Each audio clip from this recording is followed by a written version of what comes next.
Bonjour à tous et à toutes, je suis très heureuse de vous retrouver pour cette guidance du mois de juillet.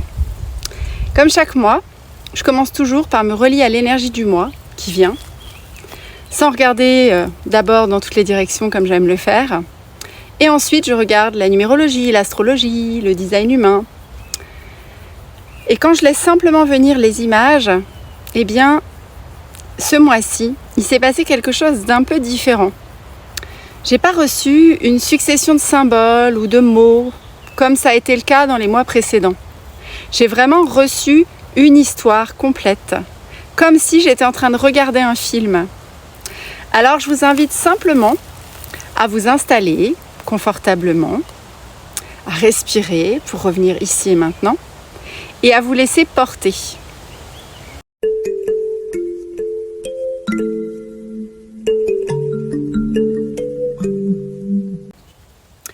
Donc, j'ai commencé par voir une femme. Cette femme, elle se tient en haut d'une falaise. Ses yeux sont fermés. Le vent joue doucement dans ses cheveux. Elle ne cherche rien. Elle ne fait rien. On sent qu'elle est là juste pour ressentir. Elle est profondément présente à son corps, à sa respiration, à tout ce qui se passe autour d'elle. Elle semble parfaitement à sa place. Puis, elle commence à descendre un petit sentier qui serpente dans la roche jusqu'à une plage de galets. Une plage qui me fait un peu penser aux côtes normandes ou anglaises. Elle porte une robe blanche toute simple, en coton, presque comme une ancienne chemise de nuit. Elle marche pieds nus, doucement, et chaque pas semble conscient, comme si elle goûtait pleinement le contact des galets sous ses pieds. Elle s'approche de la mer. L'eau vient naturellement toucher ses pieds, puis repart, et le bas de sa robe, je le vois tout mouillé. Et soudain, elle éclate de rire. Elle joue avec les vagues comme une enfant. Elle est seule, mais elle ne ressent pas de solitude. Elle se suffit à elle-même. Elle semble profondément heureuse d'être simplement là. Cette canalisation, je la trouve très sensorielle, parce que je sens l'odeur des embruns. Je perçois la douceur de la température ambiante, le vent sur la peau, le bruit des vagues, la sensation de l'eau qui monte et qui redescend. Tout est incroyablement vivant dans ce qui m'est donné de recevoir. Et ce qui me touche, c'est son état intérieur. Elle a besoin de rien d'autre. Sa présence suffit. Ensuite, elle s'assoit au bord de l'eau et elle laisse les vagues venir jusqu'à elle. Les vagues passent sur son corps, encore et encore. Comme si la mer venait doucement la rencontrer. Elle ne résiste pas, elle l'accueille simplement. En la regardant, je me surprends à avoir envie de la suivre. Non pas parce qu'elle fait quelque chose d'extraordinaire, mais parce qu'elle est extraordinairement présente à elle-même. Il y a chez elle une simplicité qui rayonne, une puissance douce, une force qui cherche jamais à s'imposer, une puissance qui vient de l'intérieur. Le temps passe, la lumière devient plus chaude, plus orangée, le soleil commence à descendre dans le ciel. Puis la nuit arrive, doucement. Alors, la femme se lève, elle rassemble quelques morceaux de bois et prépare un espace pour un feu. Autour de ce feu, elle dispose des petites palettes de nattes rondes, comme si elle savait que d'autres allaient bientôt arriver. Et effectivement, je vois alors apparaître d'autres femmes qui arrivent d'un peu toutes les directions. Certaines descendent de la falaise, d'autres arrivent simplement en marchant sur la plage. Et toutes portent ces mêmes vêtements très simples, en coton ou en lin, de diverses couleurs, mais des couleurs très naturelles. Certaines tiennent dans leurs mains une torche. En arrivant dans ce cercle, elles viennent déposer leur lumière aux 4 directions. Et puis chacune prend place. L'ambiance est très particulière, paisible, silencieuse, mais aussi profondément habitée. Elles ne sont pas venues partager un simple moment ensemble. Elles sont là parce qu'elles œuvrent quelque chose de plus grand qu'elles. Il y a une intention commune que je ressens, un engagement silencieux. Et pourtant, personne ne dirige ce cercle. Personne n'enseigne, personne n'est au-dessus des autres. Toutes occupent exactement la même place. Et puis, quelque chose commence, sans parole. Leur corps commence à entrer doucement dans un même mouvement, comme si les corps s'accordaient les uns aux autres, comme si chacune retrouvait une fréquence commune, une vibration collective. Et alors, je vois une énergie descendre du ciel et en même temps, une autre monter de la terre. Les deux énergies se rencontrent au centre du cercle. Et un immense vortex de lumière apparaît. Il ressemble vraiment à une aurore boréale, vivante, changeante, magnifique. Et dans cette lumière, des images commencent à apparaître comme des visions, des signes ou même des présages. Et toutes les femmes regardent apparaître ces images sans chercher à les interpréter. Elles reçoivent simplement. Et puis, l'aurore boréale redescend. Elle revient vers la Terre et je la sens fusionner avec la Terre. Comme si toutes ces visions venaient maintenant s'enraciner. Comme si le subtil acceptait enfin de prendre corps dans la matière. Pour germer, pour se laisser grandir, pour devenir vivant. Alors les femmes se lèvent, elles se prennent par les épaules et quelque chose change. Ce qui était très solennel au départ devient soudain très festif, très joyeux. Elles dansent, elles tournent ensemble autour du feu. Elles célèbrent, sans exubérance, mais avec une joie simple, profonde. Comme si chacune reconnaissait enfin qu'elle faisait partie d'un même vivant. Le feu diminue peu à peu. Elles arrêtent de l'entretenir pour le laisser s'éteindre doucement. La nuit est claire, la pleine lune, elle éclaire encore autour du cercle. Et puis, une à une, les femmes repartent. Chacune reprend son chemin. Et dans le silence, je retrouve la première femme du début de cette canalisation. À nouveau, seule, elle s'assoit, elle regarde l'horizon, et puis le jour commence doucement à se lever. Un nouveau soleil apparaît. Elle sourit, et je réalise alors quelque chose.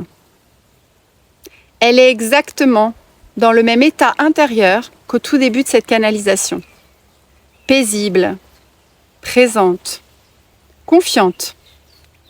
Comme si tout ce qu'elle venait de vivre n'était pas venu pour la transformer, mais pour révéler encore davantage ce qu'elle portait déjà en elle. Voilà pour cette canalisation. Si je poursuis un peu plus, je vais maintenant vous parler que ce ciel raconte la même histoire. Et lorsque j'ai regardé les mouvements de ce mois de juillet, eh bien, j'ai été profondément touchée. Parce que tout ce que racontaient ces éléments, vous allez voir, racontait la même histoire que ce que j'ai eu d'abord en canalisation. Comme si le ciel, la terre et le vivant s'étaient donné rendez-vous pour ce mois de juillet. Alors tout d'abord, pour la numérologie. Juillet porte la vibration du 1 et du 7, le 1 pour 2026 et le 7 pour juillet, ce qui fait ensemble le 8. Et souvent, lorsqu'on entend parler du 8, on pense à la puissance, au pouvoir, à la réussite, à la maîtrise. Mais plus je chemine, plus je découvre que la véritable puissance, elle est ailleurs. Elle ressemble beaucoup plus à cette femme que j'ai vue dans ma canalisation. Elle ne cherche pas à rayonner. Elle ne cherche pas à convaincre qui que ce soit. Elle ne cherche jamais à prendre la place de quelqu'un. Elle est simplement profondément présente. Et c'est cette présence qui rayonne naturellement la puissance de son énergie. Le 8 nous demande ça, à habiter pleinement notre place. Non pas en faisant quelque chose de plus grand ou en faisant davantage, mais en étant davantage nous. Il nous invite à nous tenir debout dans notre vérité, sans rigidité, sans domination, sans avoir besoin de prouver quoi que ce soit. Parce que lorsqu'un cœur est profondément aligné, sa simple présence transforme déjà ce qui l'entoure. Si on regarde maintenant du côté du climat astrologique, qu'est-ce que ça vient nous raconter? Eh bien, exactement la même chose. Le début du mois est porté par une nouvelle lune en Cancer. Le Cancer nous parle du foyer, du refuge, du sentiment d'être chez soi. Mais finalement, le premier foyer, c'est nous-mêmes. Et cette femme au bord de la mer, elle incarne exactement ça. Elle est chez elle, partout où elle se trouve. Parce qu'elle est d'abord chez elle, en elle. Et puis, à la fin du mois, on va entrer dans une pleine lune en Verseau, qui va ouvrir une toute autre dimension. Le Verseau nous parle du collectif, de la contribution, du groupe, de ce qui peut naître lorsque chacun occupe pleinement sa place. Et là encore, c'est exactement ce que raconte cette canalisation. Le cercle qui apparaît avec toutes ces femmes. Mais c'est un cercle particulier parce que personne ne guide. Personne n'est au-dessus des autres. Personne ne possède la vérité. Chaque femme apporte simplement sa présence et c'est cette qualité de présence-là qui permet au cercle de devenir vivant. Quand on regarde maintenant du côté du design humain, les portes que nous traversons racontent aussi le même chemin. Le mois débute avec la porte 39. Une porte qui vient parfois nous provoquer. Non pas pour nous faire souffrir, mais pour réveiller un petit peu ce qui sommeille en nous. Ensuite, on va rencontrer la porte 53. La porte des commencements. Comme si une nouvelle manière d'être cherchait doucement à naître. Ensuite, on ira rencontrer la porte 62, qui nous invite à clarifier, à mettre de l'ordre, à donner une forme concrète à ce que nous percevons. Et puis, la porte 56, eh bien, nous rappelle que chaque expérience devient une histoire. Et lorsqu'on prend le temps d'en écouter le sens, elle est la porte du voyageur. Mais elle est aussi celui qui transmet. Et je trouve ça magnifique qu'elle traverse précisément ce mois, comme si finalement elle faisait écho à cette guidance elle-même qui est autour d'un conte initiatique. Ensuite arrivera la porte 31, celle de l'influence, mais d'une influence très différente de celle qu'on imagine souvent. Une influence qui ne cherche pas à convaincre qui que ce soit. C'est une influence qui naît naturellement. Parce qu'une personne qui est profondément alignée avec ce qu'elle porte comme énergie, avec ce qu'elle est, eh bien, influence naturellement sans même le chercher. Enfin, on terminera le mois avec la porte 33, la porte du retrait, du recul, de l'intégration. Comme si, après avoir vécu toutes ces expériences, il devenait nécessaire de revenir au silence pour laisser la sagesse s'installer. Et enfin, il n'y a pas de fête celtique ce mois-ci, donc je ne vous parlerai pas des fêtes celtiques, mais je vais vous parler de la 7e mère, celle qui aime toutes choses. Et je crois que finalement, elle est la clé de toute cette guidance, parce qu'elle ne nous parle pas d'un amour sentimental. Elle nous parle d'un regard qu'on pose sur la vie, sur les autres, d'une manière d'habiter le monde. Elle nous apprend que l'amour véritable n'est pas réservé à quelques personnes. Il devient une qualité de présence. C'est l'amour vibration, celui qu'on rayonne depuis l'intérieur, indépendamment de ce qui se passe autour de nous. On peut regarder un paysage avec amour. On peut accueillir la mer avec amour. On peut honorer le silence avec amour. Et on peut recevoir les autres avec amour. Et peut-être que c'est le plus difficile. Se regarder soi-même avec ce même amour, sans exigence, sans jugement, sans condition. Et lorsque j'ai repensé à la canalisation du début, j'ai compris que cette femme, elle faisait rien d'autre que ça, en réalité. Elle aimait pleinement chaque instant. La falaise, les galets, l'eau, le vent, le feu, le cercle, la solitude, la danse, le lever de soleil. Elle ne choisissait pas ce qui méritait d'être aimé. Elle aimait toute chose. Et c'est peut-être cela, le véritable rayonnement du cœur. J'ai aussi pioché une petite carte, comme je le fais régulièrement. Et ce qui est venu, c'est la carte du Palmarosa, une carte chakra-cœur. Et la médecine du Palmarosa, eh bien, c'est intéressant qu'elle arrive là, parce que vraiment, quand j'ai demandé aux plantes de venir offrir leur message, j'ai commencé à battre le jeu. Et en fait, en battant les cartes de cet oracle, il y a Palmarosa qui a jailli du tas en sautant en l'air. J'ai même souri, parce que quand j'ai trouvé la carte, la Palmarosa, c'est le numéro 17 de mon oracle. Et le 17, eh bien, c'est précisément le 1 2026, le 7 de juillet, qui se mettent ensemble et qui forment le 8. Bon, alors là, vraiment, j'ai beaucoup ri. Je me suis dit, vraiment, il n'y a pas de hasard. Mais encore au-delà de ça, vous allez voir qu'il n'y a pas que ce petit clin d'œil numérique. Toute la symbolique de la carte est aussi un rappel de tout ce qui vient d'être dit. Parce que c'est bien cette énergie-là qui nous accompagne, en réalité. Et pourtant, ce qui m'a profondément touchée, c'est que le Palmarosa ne parle pas de puissance, ne parle pas de performance, ni de réussite comme on pourrait s'attendre avec le 8. Cette carte, elle parle d'amour. Chakra-cœur, carte verte. Elle dit « Je suis celle qui vient bercer les espaces abandonnés. Je viens nourrir ce que tu n'as pas reçu. Poser un baume de lumière là où la tendresse a manqué pour toi. Je suis la douceur d'un amour qui ne demande rien.